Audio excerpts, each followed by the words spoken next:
Sub-Saharan Africa is home to 15 stock markets.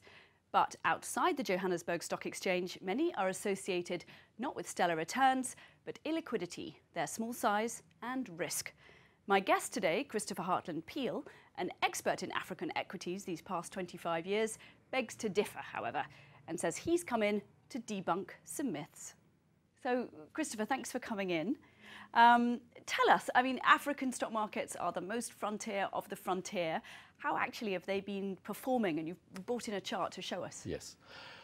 Sub-Saharan Africa, outside of South Africa, has outperformed the MSCI developed markets and the MSCI frontier markets.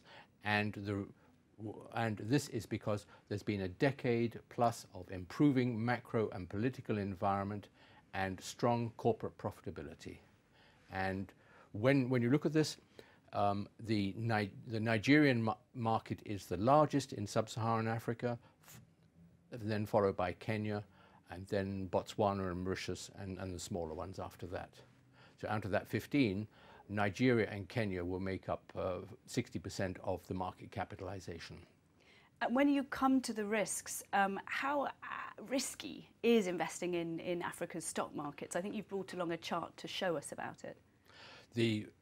The key element of investing in Africa is that the returns are higher and the volatility is lower. So the risk-adjusted return is higher.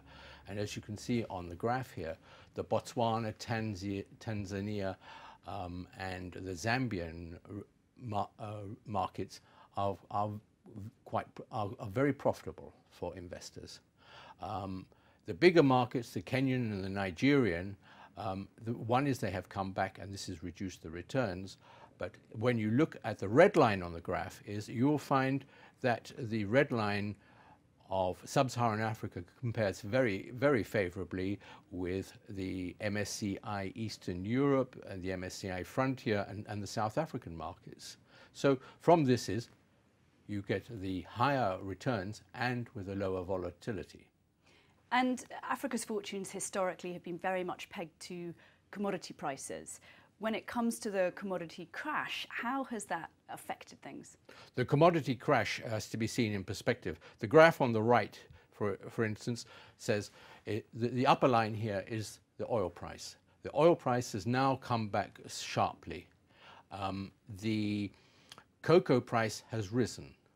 Gold prices have come back. So what you're seeing is the overvaluation of oil has largely gone out. Yes, it has affected some of the other commodities, but to a lesser extent, primarily because of Chinese and industrial country demand for copper.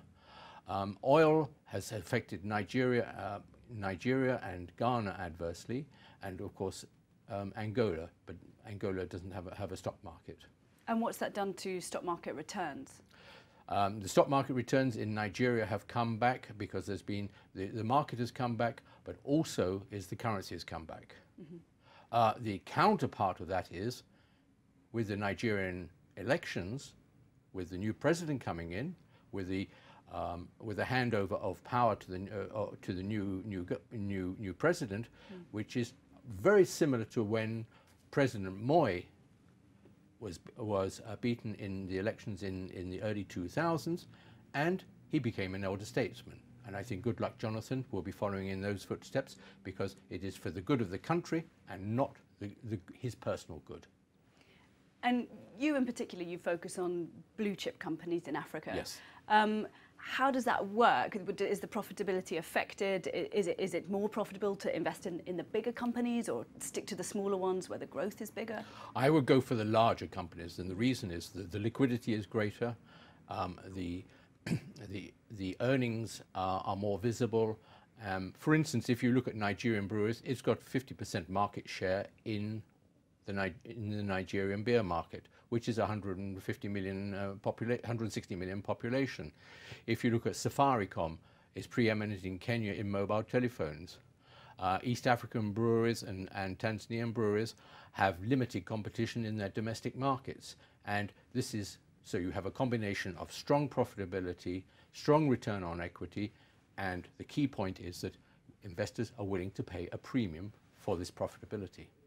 Thanks so much for coming in, Christopher. Really Delighted. appreciate it. So much less risky than maybe some people think, much higher returns than some people think, and often operating in an environment where there's very little competition. So as long as you pick well and do your research, African equities have a huge amount to offer.